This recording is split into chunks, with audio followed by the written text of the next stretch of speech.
todas, eu sou a professora Luciana, sou professora do Departamento de Medicina Preventiva, tem alguns alunos que eu já conheço, né, que foram da minha turma, na unidade curricular de epidemiologia, dei aula para alguns também no terceiro ano em Vigilância Alimentar e Nutricional, né, e aí é um prazer revê-los aqui nesse espaço aqui, né. Tem a professora Lucila, para se apresentar. Olá, pessoal, boa tarde, eu sou a Lucila, sou nutricionista e sou professora também do Departamento de Medicina Preventiva. Sejam bem-vindos. E juntos temos o professor Leandro Rezende, né, ele entrou no nosso departamento faz um ano, né, e ele é educador físico, né, então a aula de promoção da atividade física é dele. Infelizmente, hoje está acontecendo o simpósio em saúde coletiva, né, do nosso programa de pós-graduação, e ele foi convidado para vai comentar alguns trabalhos, e acabou caindo bem nesse horário da nossa aula, tá? Então, ele pediu para a gente ir levando, né, e assim, se vocês tiverem alguma dúvida específica, eu e a professora Lucila, a gente não conseguir responder, ele pediu para mandar a pergunta por e-mail, tá bom? E ele pediu desculpas, né, por esse conflito de agenda, tá? Sobreposições de agenda, tá? Bom, esse momento é um momento para a gente conversar, né, tirar dúvidas. Aí a gente gostaria de saber o que vocês acharam da aula, vocês têm alguma dúvida? Tanto pode ser do conteúdo de nutrição, de atividade física, qualquer coisa a gente anota aqui de educação física, que a gente não conseguir responder. Eu particularmente não tive dúvidas não, professora. As duas aulas foram bem tranquilas de entender. Que bom. A duração da aula foi boa? As atividades propostas? Sim, acho que 30 minutos dá pra gente assistir tranquilo. Que bom. Alguém teve alguma dificuldade? Ninguém? Não? Então tá.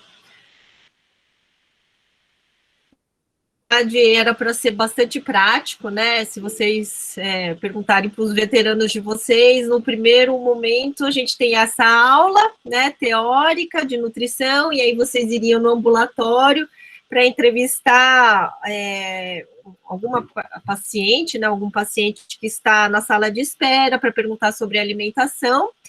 E aí a gente, essa avaliação usando o formulário de marcador de consumo, né? A gente pede para também perguntar sobre as condições sociais, econômicas e demográficas da família dela, né? E aí a gente pedia para os alunos apresentarem lá para a gente fazer a discussão desse caso, né? E geralmente, né, como as pessoas têm algumas melhorias que poderiam ser propostas na alimentação, a gente pedia para os alunos proporem, né, um cardápio saudável para uma refeição ou almoço ou jantar, que pudesse sugerir para essa pessoa, baseado no Guia Alimentar para a População Brasileira, para depois os alunos irem para a atividade prática na cozinha, né, com o objetivo de trabalhar com as habilidades culinárias, né. E aí, por que a gente, né, tem essa preocupação, né, em promover habilidades culinárias né, nos alunos de medicina, né?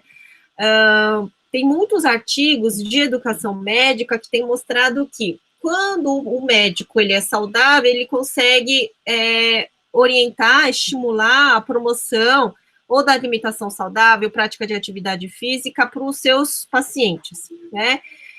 E a professora Vani também, ela tinha mencionado, né, que antes eles, na prova, né, perguntavam, como que você deve preparar a papinha? Tinha alunos que falavam, pegue panelinhas de pressão e prepare a refeição, né, mas a panela de pressão é cara, né, não precisa de várias panelas de pressão, né, ou pegue 1 litro de água e cozinhe um pedacinho de 10 centímetros de cenoura.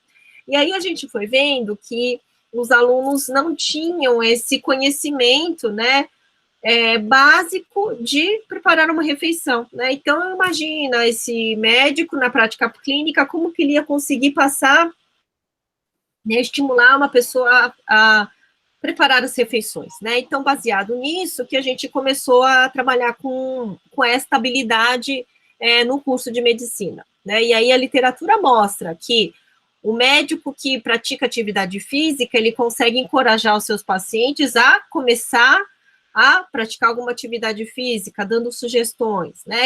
Aquele médico que sabe preparar uma refeição, ele também consegue conversar sobre preparações fáceis, saudáveis e baratas e estimular que o seu paciente faça, né? E aí, a partir de conversa, a gente consegue ir fazendo essa construção, né?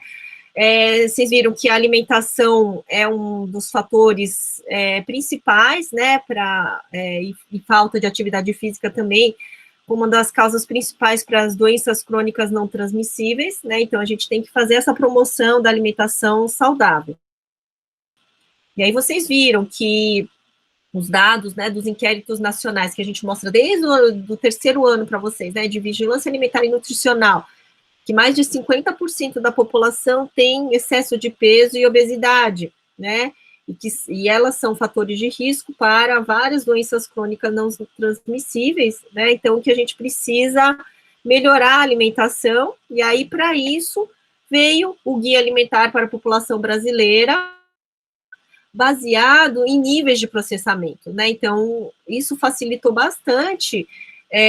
Espero, né, que a população consiga identificar por que os alimentos ultraprocessados, que são aqueles industrializados, elas devem ser evitadas, né, e preferir uma alimentação baseada em alimentos in natura, minimamente processado, né, que são aquelas preparações culinárias que a gente faz em casa, ou que faz no restaurante por quilo, né, são mais equilibradas, balanceadas, né.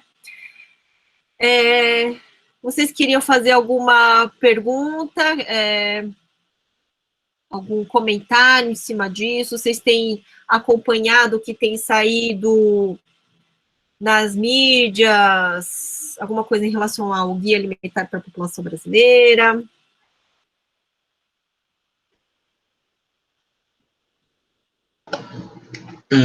Eu não tenho não, professora. Não? Não. A gente tem tido uma preocupação agora, né, na pandemia. Na verdade, assim, um pouco antes da pandemia, a gente já estava preocupada com a dupla carga de desnutrição, né? Não sei se vocês conseguiram ver no slide da aula, o que é a dupla carga de desnutrição? No mesmo país, a gente tem os dois problemas opostos, né? De desnutrição ou deficiências nutricionais e os excessos, né?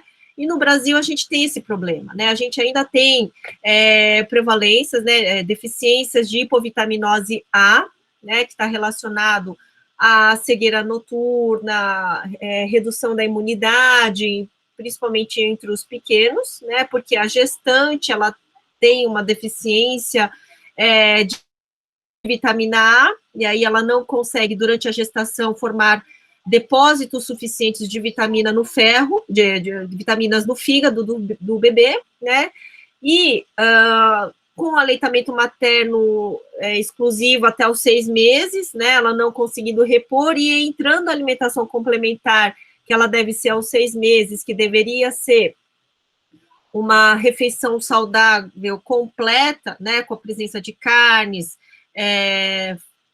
vegetais, legumes e frutas de cor laranja, amarelo escuras, que são ricas em vitamina A, né, tendo deficiência desses grupos de alimentos, acaba persistindo a deficiência de vitamina A, né.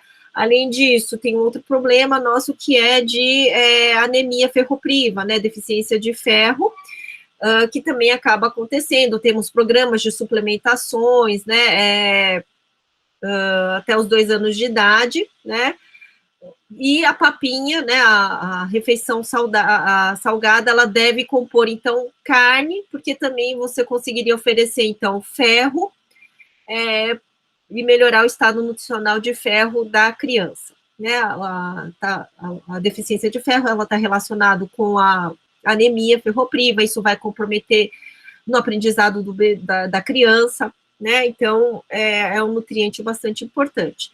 Então, a gente tem esse problema de deficiência, né, na população, e o outro extremo, né, que, assim, 50% da população com excesso de peso e obesidade. Então, a gente tem dois problemas de má nutrição na população brasileira, né? E aí eu deixei um slide para vocês, e que essas deficiências nutricionais, elas podem acontecer, de repente, na mesma família, né? Cuja a mãe tem obesidade, né? E o filho acaba nascendo, de repente, pequeno para a idade gestacional, ganho de peso excessivo na infância, com presença de uma dieta inadequada, com presença de deficiências nutricionais que ele não consegue repor pela alimentação adequada e saudável, e a gente tem essa dupla carga de desnutrição que pode acontecer na mesma família, né? E aí o guia alimentar para a população brasileira, quando a gente consegue fazer com que a família adote esse guia alimentar para a população saudável, né? Com a refeição baseada em alimentos in natura, minimamente processados, variados, né, com verduras, legumes e frutas, a gente consegue oferecer uma alimentação mais saudável e também atendendo às necessidades de vitaminas e minerais, tá? Então, é dessa forma que a gente quer combater essa dupla carga de desnutrição que temos no Brasil, tá? Tudo bem? Lucila, se você quiser, né, fazer contribuições também, por favor, tá? Tá bom, Lu. Até aproveitando aí que você falou do guia, né? Queria perguntar para eles o que vocês acharam do guia alimentar. Vocês chegaram a ler aquelas páginas que a gente pediu no roteiro?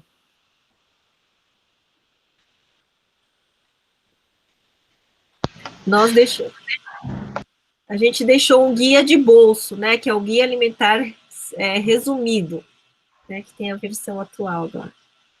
Isso. Eu, em particular, acabei não lendo, professora. Eu assisti as 2 aulas agora à tarde e acabei não abrindo o guia. Uhum. Tá. Professora, eu também não vi o guia, não, mas eu vi as aulas. Tá certo, Pedro. Mais alguém? Eu cheguei a assistir as aulas, o guia eu não cheguei a ler ainda. Vou ver depois. Eu abri agora aqui. Tá.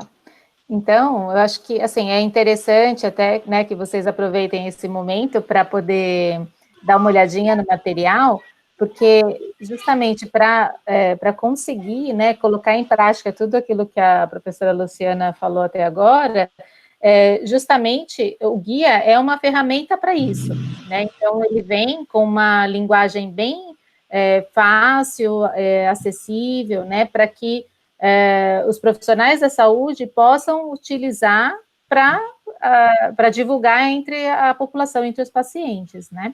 E então seria interessante vocês darem uma lida, principalmente, né, se não der para ler tudo, mas principalmente o guia de bolso, que é uma forma resumida, já dá para ter uma ideia para melhorar a qualidade da informação, né, do médico em relação à alimentação do seu paciente, tá? Então, pensando assim, em tanto o indivíduo, né, que não tem nenhuma doença, nenhuma comorbidade, nenhuma doença crônica associada, ou mesmo para aquele que tenha, essas informações, elas já são a base para começar a iniciar uma mudança de hábito e iniciar um tratamento e chegar numa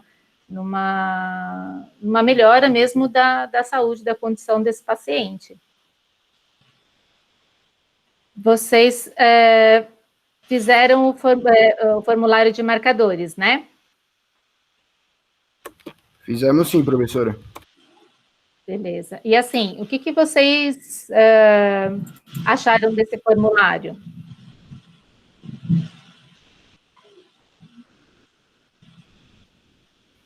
Professora, deu para perceber que eu estou comendo bem pior agora, assim, não parei para pensar, mas estou comendo mais doce, tomando refrigerante, porque eu até, né, antes de começar eu falei, me alimento bem, mas aí eu comecei a fazer e vi que eu tava comendo um monte de coisa errada também.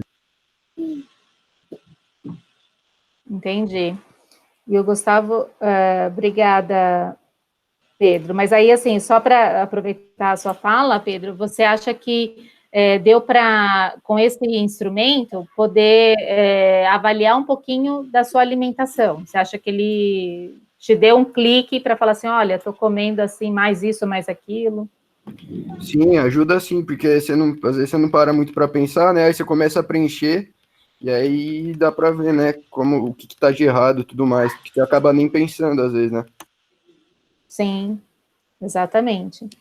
E, Gustavo, você falou que em relação a achou complicado por conta da temporalidade mesmo. O que você quis dizer com isso? Explica melhor, por favor.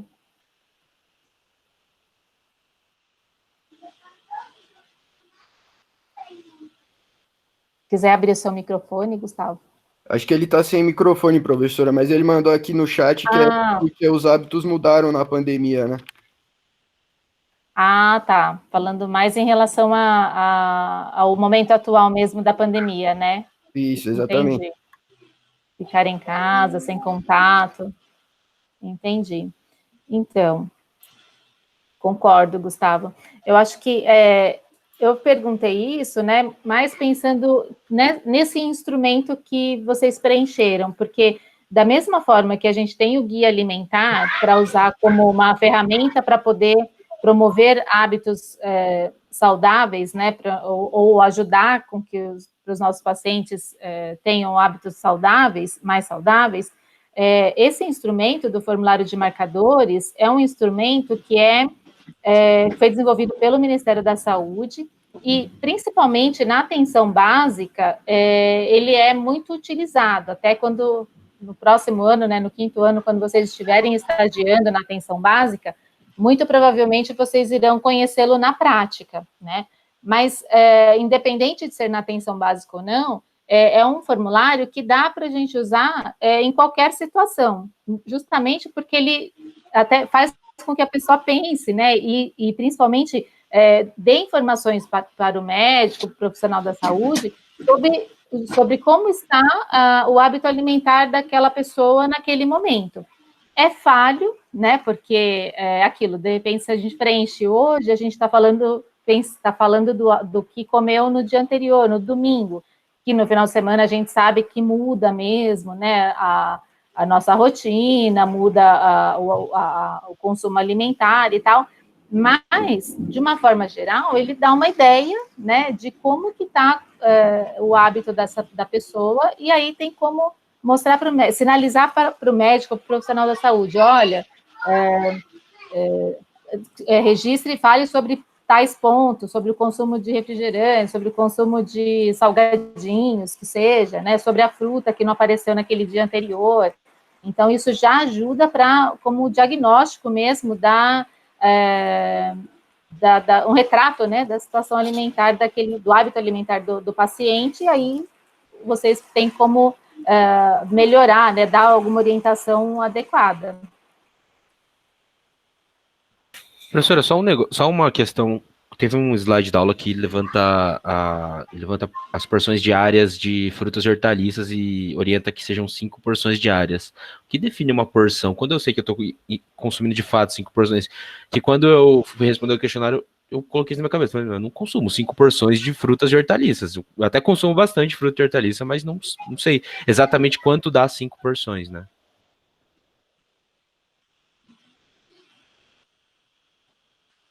Então, uma porção é o tamanho de uma laranja, tá? No caso de uma fruta grande, é uma fatia. Mamão é aquele meio mamão, papaya, mas meio mamão, papaya, tá? Então, é assim que a gente conta as porções de frutas.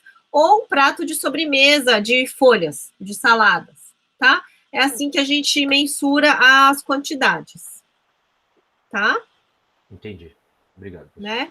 E aí, assim, a professora Lucila, né, perguntou do formulário de marcador de consumo. Lá tem os alimentos que a gente classifica como hábitos saudáveis ou pouco saudáveis. tá? E no formulário de marcador de consumo, naquele material, no finalzinho, no anexo, eles apresentam quando o paciente reportar que, por exemplo, não consumiu feijão no dia anterior, como que a gente pode estimular ele a consumir, né? Por que esse alimento ele é importante, tá? Então, no anexo desse material constam todas as formas que vocês podem abordar na prática clínica quando aparecer que a pessoa não consumiu aquele alimento, tá?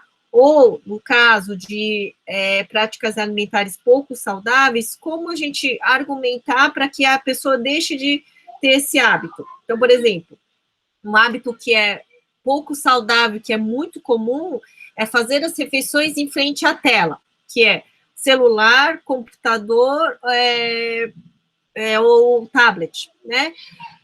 Que a gente tem visto que durante a pandemia tem aumentado, tá? E por que ele é um hábito alimentar pouco saudável? Vocês têm ideia? Por que a gente deve desestimular fazer as refeições em frente à tela? Você não controla quanto está comendo?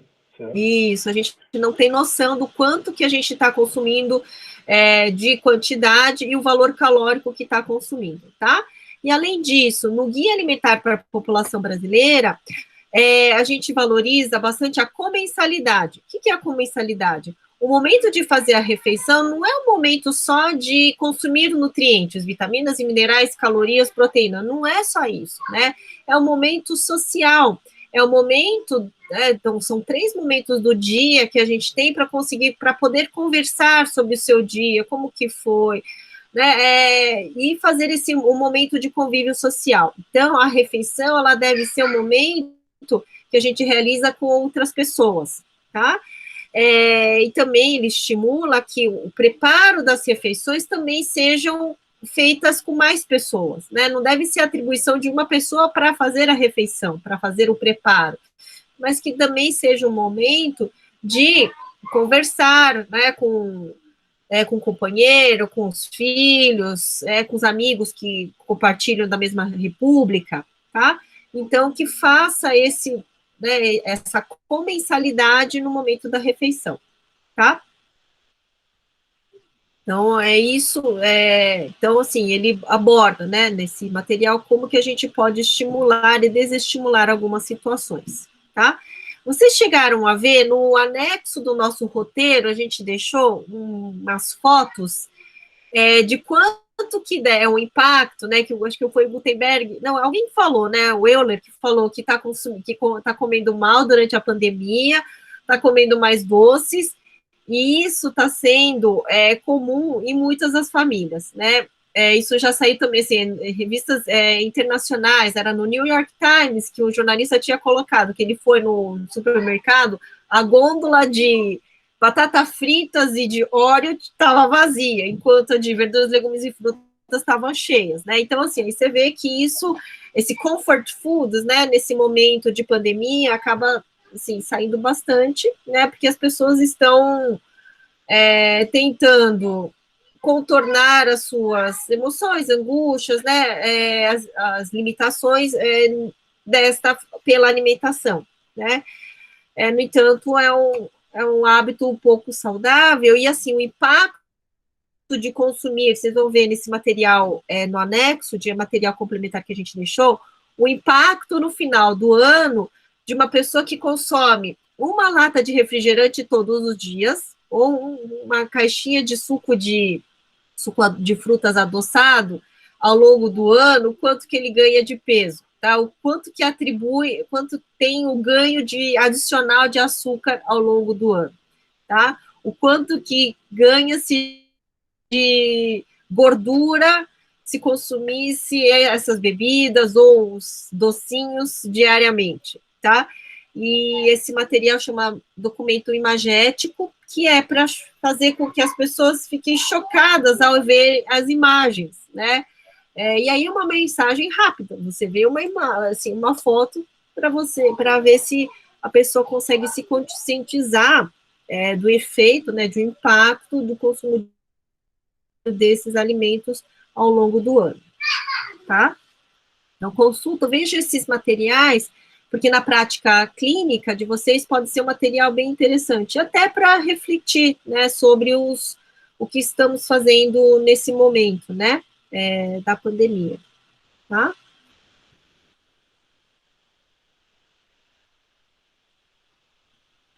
Mais alguma coisa? Da parte de atividade física, vocês têm alguma dúvida? Vocês estão sedentários? A gente fez um levantamento, né? Eu acho que vocês devem ter participado, porque a gente convidou todos os alunos do campus São Paulo a responderem um questionário que a gente colocou online, que a gente queria saber como que estava a alimentação, peso, estatura, prática de atividade física. E a gente começou essa pesquisa, e estilo de bem-estar também dos alunos. A gente começou em fevereiro, só que como teve a pandemia, a gente foi prolongando e a gente finalizou a aplicação do questionário final de agosto. E a gente fez a análise antes e após o início do isolamento social. E aí, assim, é nítida a redução da prática de atividade física dos alunos, né? Porque a gente não pode mais sair, muitos de vocês frequentavam a atlética ou iam para a escola caminhando, meio de transporte, isso tudo a gente deixou de fazer, né? E tempo sentado durante o dia, né, em frente à televisão, ou assim, de semana e final de semana muito alto, né? Então, o IPAC, né, para avaliar o quanto que vocês estão sedentários, né, e o que o professor Leandro, ele estimula na aula, né, mostrando todos aqueles resultados, é que mesmo no dia a dia, a gente consiga colocar oportunidades para praticar atividade física, né, então nesse momento que a gente está, quem mora em apartamento, ao invés de pegar elevador, vamos de escadas, né, ou vamos ir na padaria todo dia para comprar o seu pão, tá? Ou nos intervalos dos estudos, dar uma caminhada perto da sua casa, tá? Estimular para que as pessoas consigam adotar na sua rotina, no seu dia a dia, um pouquinho de atividade física e reduzir o tempo de sedentarismo, tá? Professora. Oi, Pedro. Eu queria saber quais populações que têm que ser avaliadas antes de começar o exercício físico. Quais precisam de avaliação, por exemplo, sei lá, de cardiologista, etc. Essa pergunta eu não vou saber responder. Mas, assim, o IPAC, né, ele é uma ferramenta adotado também para a saúde pública, né, para diagnóstico, como que está o nível de atividade física da população, dos indivíduos, e aí para tentar propor medidas para que as pessoas consigam sair do sedentarismo e reduzir o tempo sentado, tá? E tentar estimular para que as pessoas consigam atingir pelo menos 150 minutos semanais de atividade física, tá? Agora, avaliações para a pessoa começar a fazer uma atividade física, né, eu não vou saber responder, né, Pedro? Eu posso até escrever para o professor Leandro e pedir para ele, de repente, escrever lá no mural, né, para responder para vocês. Pode ser? Beleza, professora, sem problemas. Então, qual é a pergunta? Quais exames, né? Era isso? Quais populações que têm que ser avaliadas antes de iniciar o exercício físico? Uhum.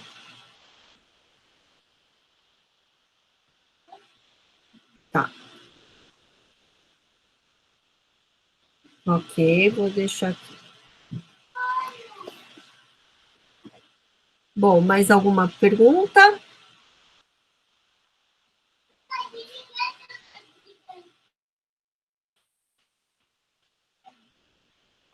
Eu não tenho nenhuma pergunta não, professora.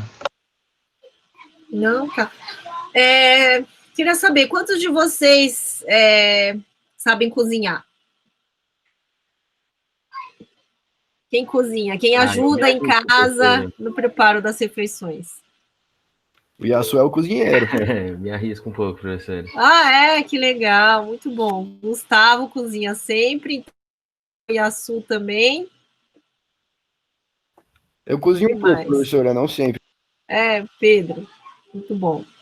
Vocês viram o vídeo que também a gente deixou, né? Vídeos que foram elaborados pelo Ministério da Saúde para estimular as pessoas a praticarem, então, habilidades culinárias, né? E aí, como que a gente, né, assim, como que a gente vai treinando, né?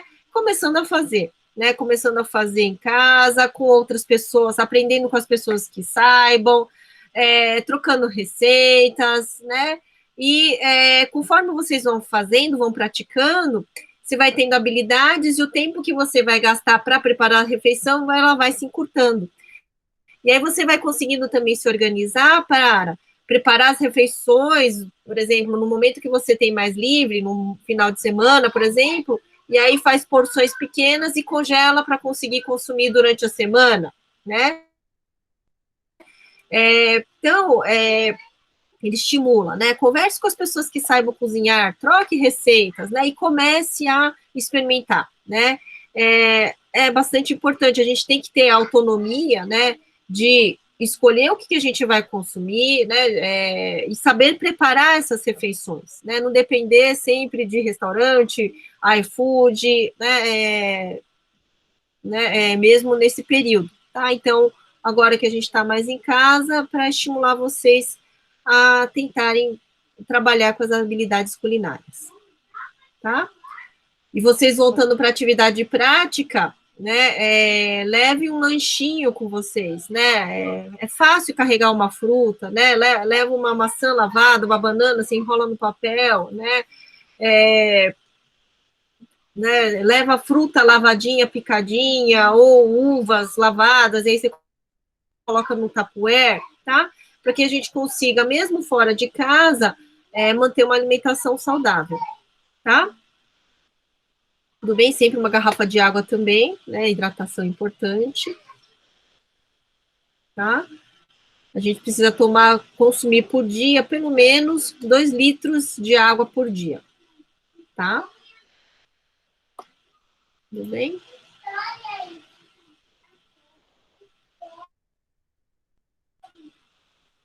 Mais alguma coisa, gente? Certo? Então, Tudo certo, professora. Oi, certo. Então tá bom. Se vocês não têm dúvida, né? Aquela dúvida, então, do Pedro, eu vou passar para o professor Leandro, tá bom? E aí a gente manda esse áudio para vocês, tá? A gente deixa disponível para vocês, tá? Então, Beleza. podemos encerrar? Por mim, sim. Obrigado, viu, professora? Obrigado, Então, tá professor. bom. Tchau, gente. Fiquem bem, tá bom? E boas Tchau. atividades práticas para vocês, tá? Obrigado, professora. Tchau, tchau. É isso aí. Tchau. Boa sorte lá. Obrigado, Tá, professor. bem. Tchau. Tchau.